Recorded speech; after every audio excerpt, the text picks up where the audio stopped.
Well, hello again. It's Tina Wright back for week 7 non-tax revenues for MPA 530 Public Finance and Budgeting led by Dr. Groves.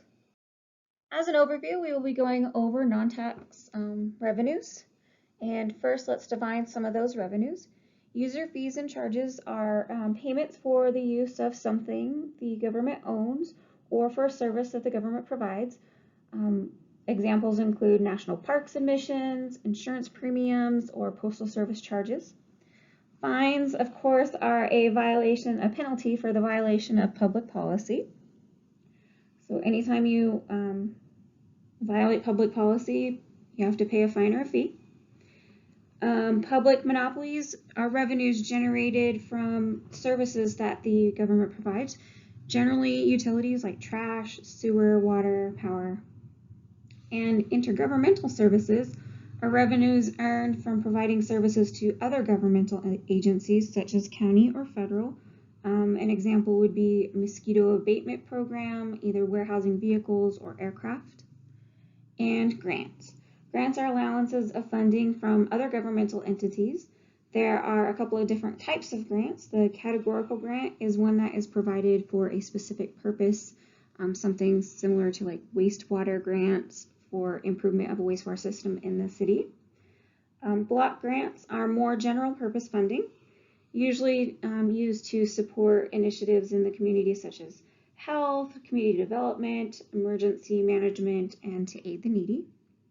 And then finally, there is revenue sharing or general revenue sharing, and that's a dedication of selected taxes to provide for general use of local aids, stuff like that.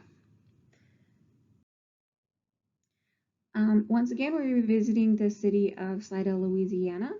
Here is a brief pie chart of the revenues by source. Some of the non-tax revenues on this, of course, are utilities revenues, charges for services, fines, intergovernmental revenues, licenses, and permits. In my previous discussion, I really talked about the utilities and intergovernmental grants because they are two of the top 3 revenue earners for my city. So for this presentation, I would like to talk about other non-tax revenues that play a prominent role. These include licenses and permits at 3.9% of the budget, and the collections are from licenses and permits for alcoholic beverage sales, professional licenses, occupational licenses, contractor licenses, buildings permits, and inspection fees. Secondly, the charges for services. This is about 4.71% of revenue, and it includes rental from city recreational facilities, tuition at the regional training facility for police officers and firefighters, the airport fuel usage tax, and self-insurance fees. And finally, the use of the airport is 1.26% of revenue collected for Slidell. And that includes user fees from private individuals and the intergovernmental programs like the mosquito abatement program where they house their airplanes and use the runway, of course, and then the weather monitoring services out at the airport.